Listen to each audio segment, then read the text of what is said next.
What in the name of me is going on in here? There's that. There's that. Oh man, we're gonna get it. You're not supposed to be having fun, you're supposed to be praying and reading your Bible. And you guys, how do you expect to get into heaven by playing board games? Whoa, act cool. Hey guys. And these three think they can get into heaven just because they dress like the wise men.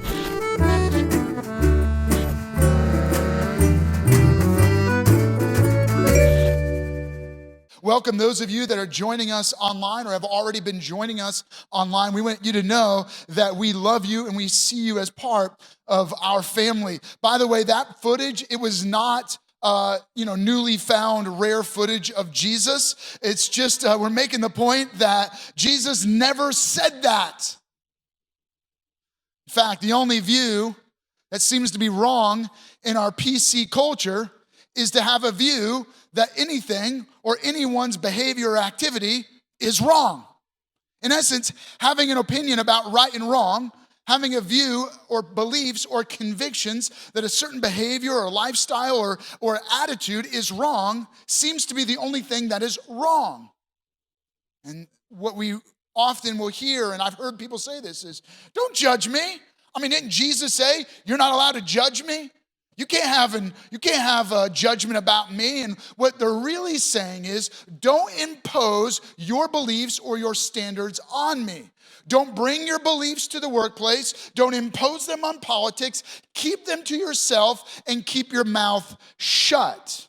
That's what's really going on. That's what's really being said. And you can feel it right now. Maybe some of you're in a situation, maybe you're already dealing with a certain set of circumstances, or maybe you've been in some social media exchange where right now your blood is even starting to boil again because you're thinking about the fact that you can't even express your view without some social justice warrior jumping down your throat. Maybe you're frustrated on the other side because you feel like others are judging or condemning you, and you've dragged into here today kind of an overwhelming burden on your shoulders because others have superimposed their views, their opinions, their judgments onto your life, and so you're dragging around with you shame and guilt. You feel like it's unfair. In fact, have you ever noticed that the areas where you are most ready to judge and condemn someone else are the areas that you're struggling with and dealing with shame most in your own life? It's like we most recognize in others the issues that we're dealing with. And this was what the nation of Israel was going through. You have an entire nation of people that during Jesus' time, they had been occupied by the Roman Empire, where they were being mistreated, robbed, abused, their women raped, and men murdered. It was this time when the Roman Empire had spread out and taken control of the land of Palestine, which included the nation of Israel.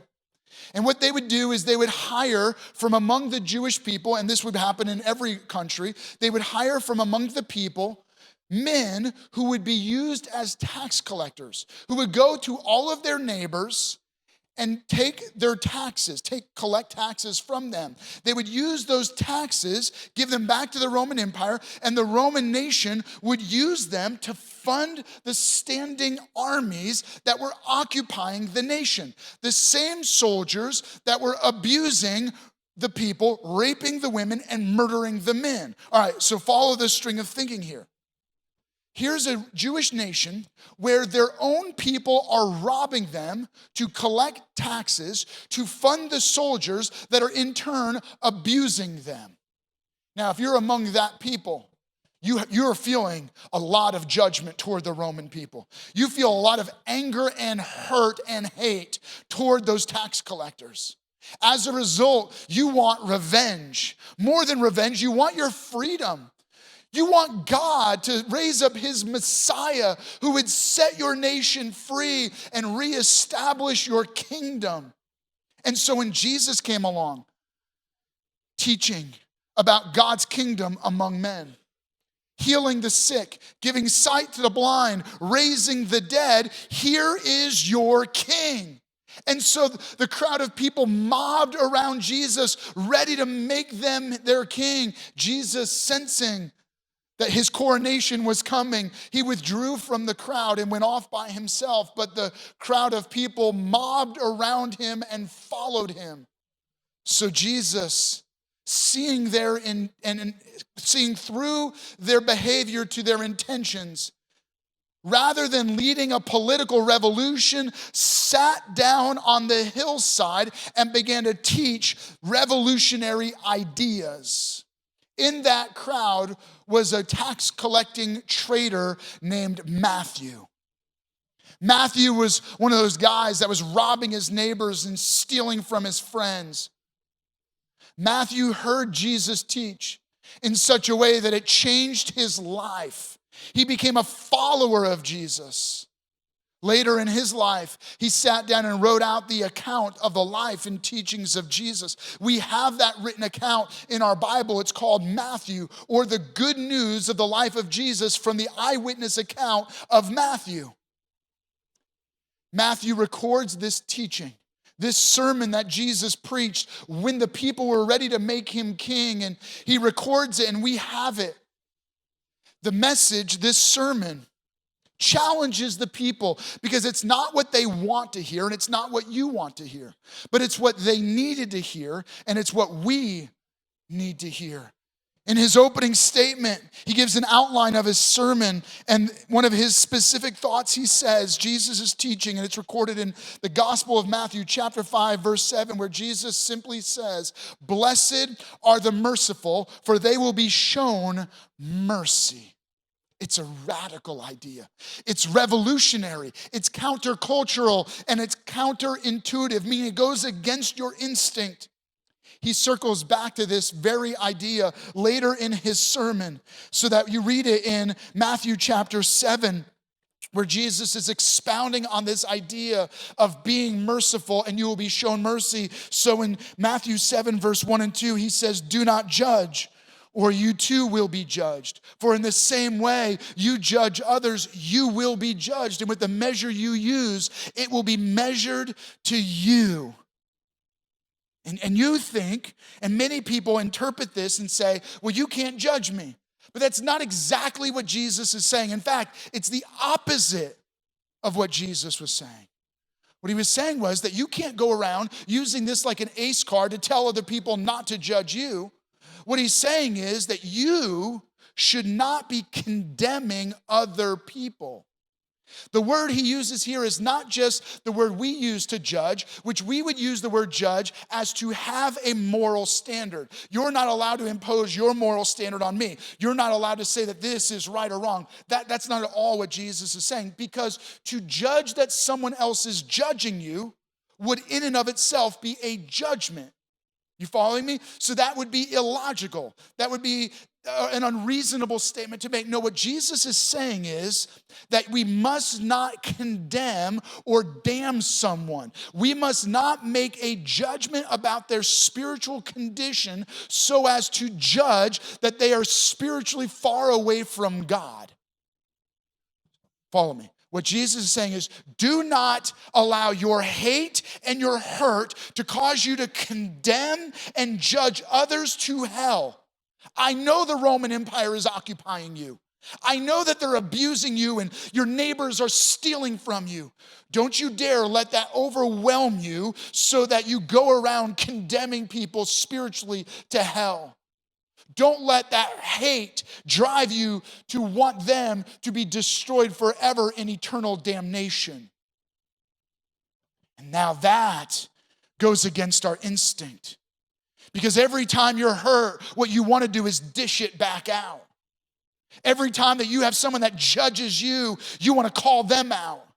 You want to point out their flaws the moment they start pointing out your flaws. And so Jesus continues, and he uses hyperbole to make the point. Let me read it to you in verse 3 through 5. "Why do you look at the speck of sawdust in your brother's eye and pay no attention to the plank in your own eye. He's saying, Jesus is a carpenter, so he totally gets this idea of working with wood. If you've ever worked on a table saw, maybe imagine the idea of you're running 2x4s through the table saw, you're trying to trim them down, and imagine a piece of sawdust flies off the saw and hits the guy who's helping you in the eye. He catches a piece of sawdust in his eye, and he yells. But as he yells, you make a mistake and the board shoots off the saw and lodges itself in your eye socket. Now you got a giant 2x4 stuck in your eye. And he's yelling, he's got a piece of sawdust in his eye. What Jesus is saying is, look at the situation. Which is more eternally significant? It would require tweezers to get the sawdust out of his eye. It requires a chainsaw to get the plank out of your eye. He goes, here's the deal. Don't turn and put your focus on his sawdust when you're so blinded because you got a plank jammed in your eye socket. Obviously, he's using hyperbole here to make the point about the situation or the climate of our souls. And here is the application. Here is what you do with this. If there's a takeaway for you and I, if there's something for us to write down, if there's something for us to apply as we get into our everyday life, if there's something you can use in your home, in the workplace, in your politics, if there's any one idea to summarize the teachings of Jesus in this moment, it would be this: be merciful. Take a moment, write that down. If you're on social media, type that in. If you're on your smartphone, take notes and write that in. Be merciful. Now, wouldn't it be amazing if today that weight that you carried in, that weight that you feel right now, when others have judged you, when your own conscience has condemned you, imagine that we could spiritual reach into your life and lift that weight off. Remove the shame. Lift the guilt. Imagine those logs that are weighing on your shoulders. Imagine the plank that has blinded your eye, that has driven you to hate, that has caused your prejudices and your biases to completely blind the way you view other people and the world around you. Imagine your blindness was healed, the plank removed, the logs were lifted. Imagine how different your life and my life would be. Now imagine that happened broadly. Hate speech and bigotry and prejudice and attitudes of condemnation were wiped away from our communities, our cities, our country, globe. Imagine how different the world around us would be. But you and I know it's just a pipe dream. It's absurd. It's not only absurd, it's impossible. But why is that impossible? Here is why. And it's a basic law of science. Sir Isaac Newton gave us 3 laws. First one, whatever goes up must come down. It's the law of gravity. His third law, which was for every action, there is an equal and opposite reaction. That's right. So if you've been judged, you're going to judge. Whatever goes in will come out. For every action, there is an equal and opposite reaction. People that are the most judgmental and the most condemning are usually those that are carrying condemnation and judgment inside of them. People are quick to throw guilt on you because they're carrying guilt. Hurting people hurt people. And so as a result, it's a tit for tat. It's instinctive. It's basic to who we are, and we can't help ourselves. We judge others because we are carrying judgment. We heap guilt and shame onto others because we are harboring guilt and shame, and that's the way it is. But this guy, Matthew, who's an expert at the tit for tat, he's been hated. He's been mistreated, and so he dishes it right back out. How does he dish it out? He just goes to his neighbor's house and steals from him. He robs him with using the excuse of taxes. But then Matthew meets Jesus. Jesus says, be merciful. You'll be shown mercy. It's this radically new, different idea. And we are all Matthew. We are all traitors who have become employed by the enemy. We have been employed by sin that lives inside of us, that drives us to become partnered with the enemy of our souls. An enemy that drives us to disregard God and regard our own desires as king. We choose to ignore the way of God and follow our own ways. And when we disregard God and we follow our own instinct, we follow the instinct. For every action, there is an equal and opposite reaction of sin, where we hurt others, we cut ourselves off from relationship with God. As a result, we are not just condemned, we are eternally condemned. For every one of us, we carry the judgment that we deserve, forever condemnation, forever damnation. That's the consequence of sin living inside of us. But God was unwilling to leave us on a course toward eternal judgment. And so he intervened in our lives by becoming one of us. Then he dies on a cross. He takes all of the judgment of sin. He takes all of the logs that are weighing on our shoulders, all of the planks that are embedded in our eyes. He takes them out. He puts them on himself. He allows himself to be hung on beams. Sin, nailing him to the cross so that he bears our judgment. He bears our shame. He carries our guilt. And so that when he dies once for all. He dies our eternal damnation. So that whoever believes in Jesus by faith is forgiven of their sins. The death of Jesus becomes our life. The judgment that Jesus absorbed brings us forgiveness, so that when you and I believe in Jesus by faith, what had filled us previously, judgment, shame, guilt, is washed and cleansed as though it was an infected wound. That healing balm that comes from the cross of Jesus washes over it, washes out the shame, washes out the guilt, removes the sin, and in place of sin, God offers us his Spirit, his invisible and eternal Spirit that comes and lives inside of our spirit. And when God's Spirit is alive in our spirit, he makes us truly alive.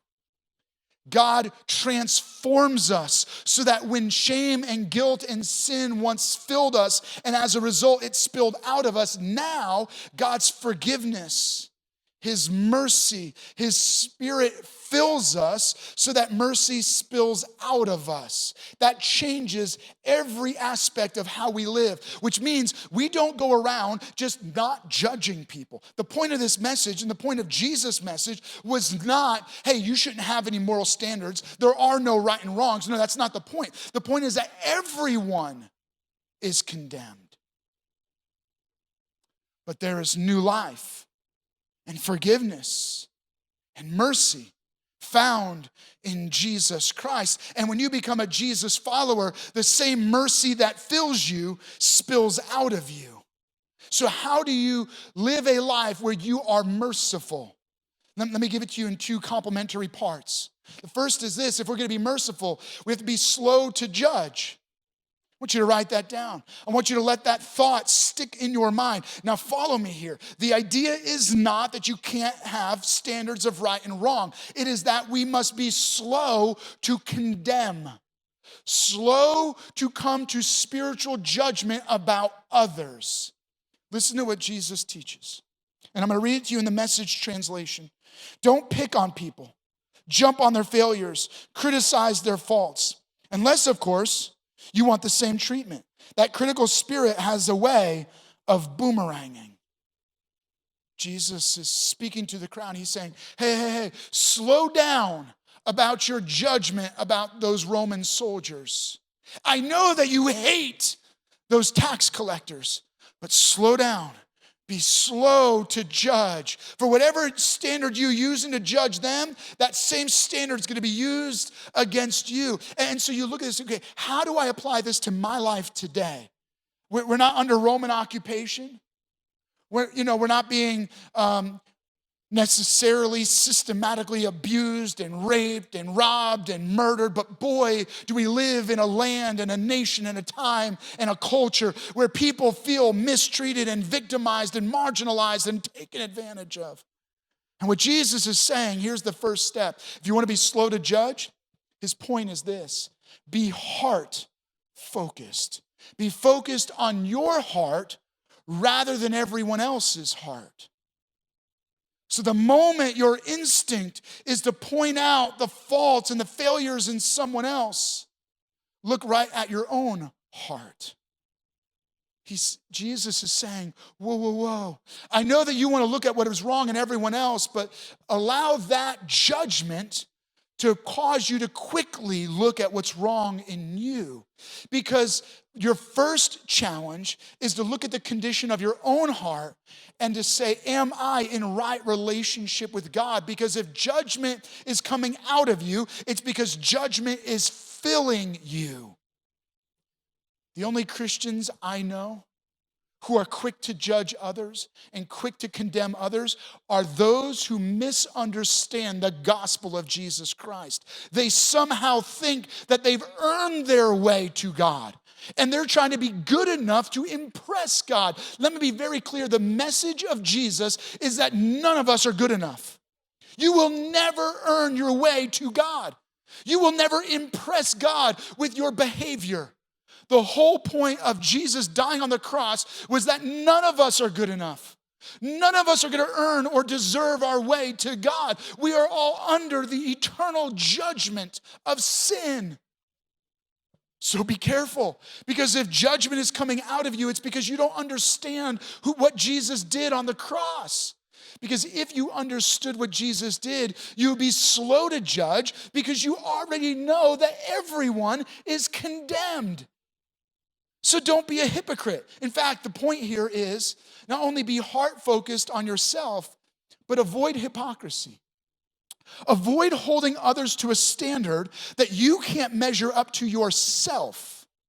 Understand that if you're demanding perfection of others, a perfection that you will never achieve, you cannot achieve, that's the point of Jesus dying on the cross, is that you and I are completely imperfect. We are totally deserving of judgment.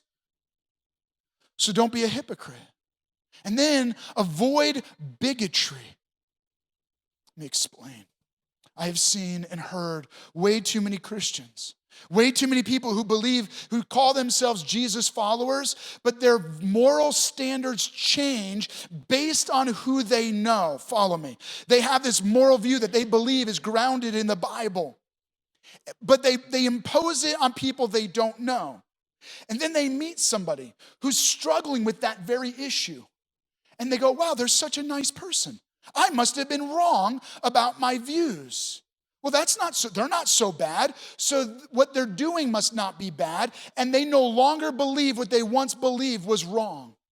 They change their moral view based on knowing someone. If your moral standards change because you meet a nice person that is struggling with that behavior or that lifestyle, you did not have a moral standard anchored in the Word of God. You are a bigot.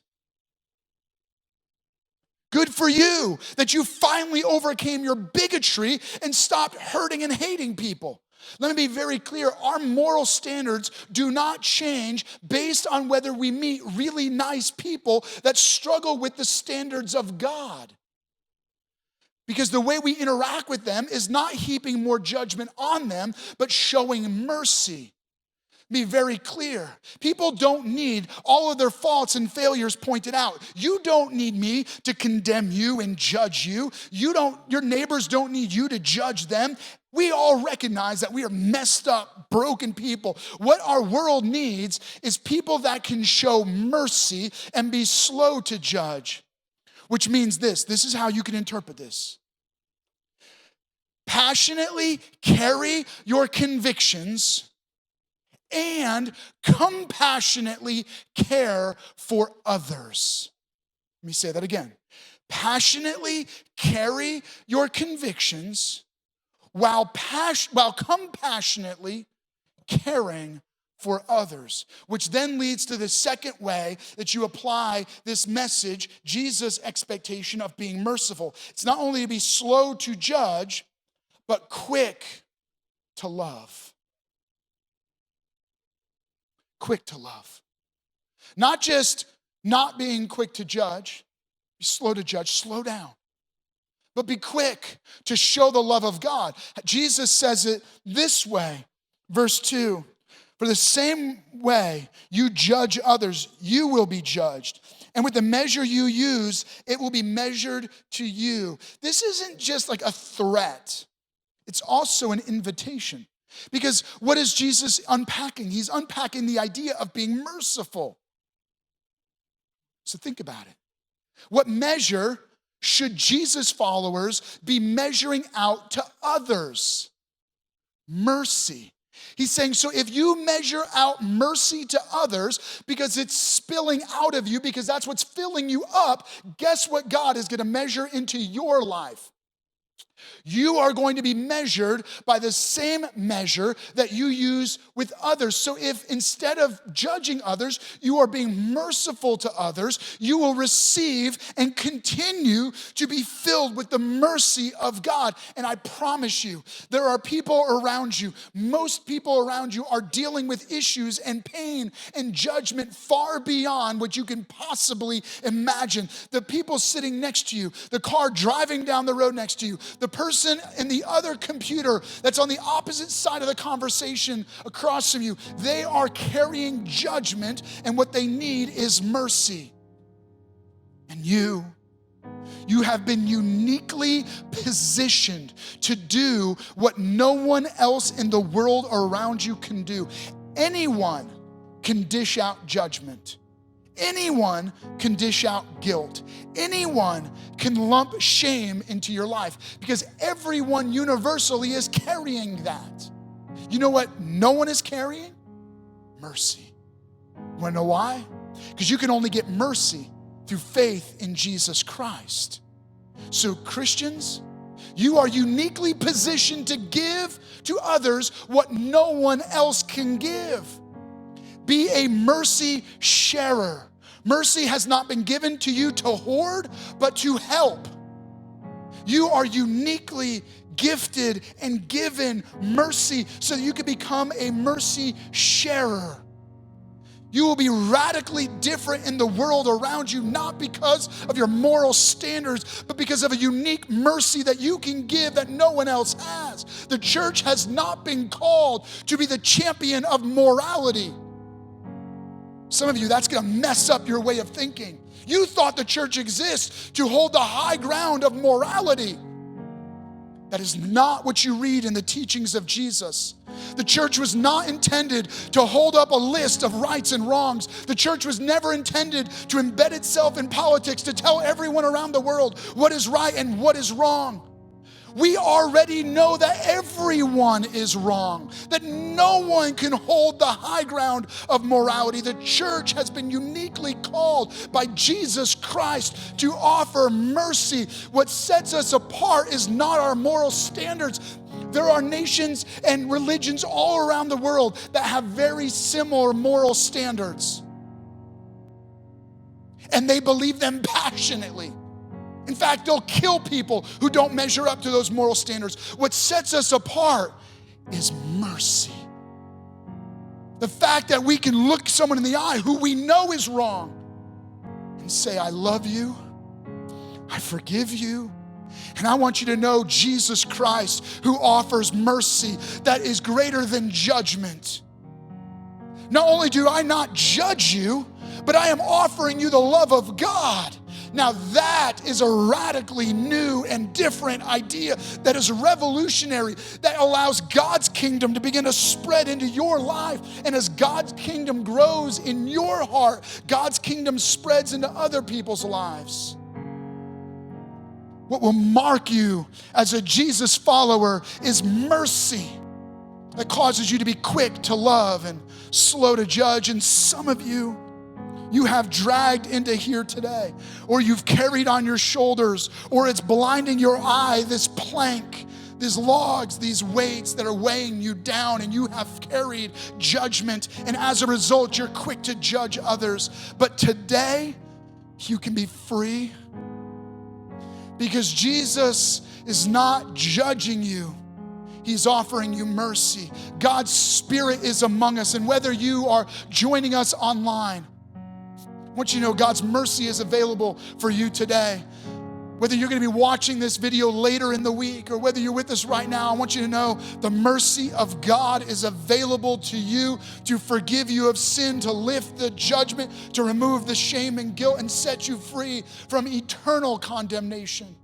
And if that's where you're at, then today I would invite you to respond. Respond simply to saying yes to Jesus. You're not saying yes to some religion that you heard about that is full of condemnation. You are saying yes to the real, living Jesus, whose spirit wants to enter into your spirit.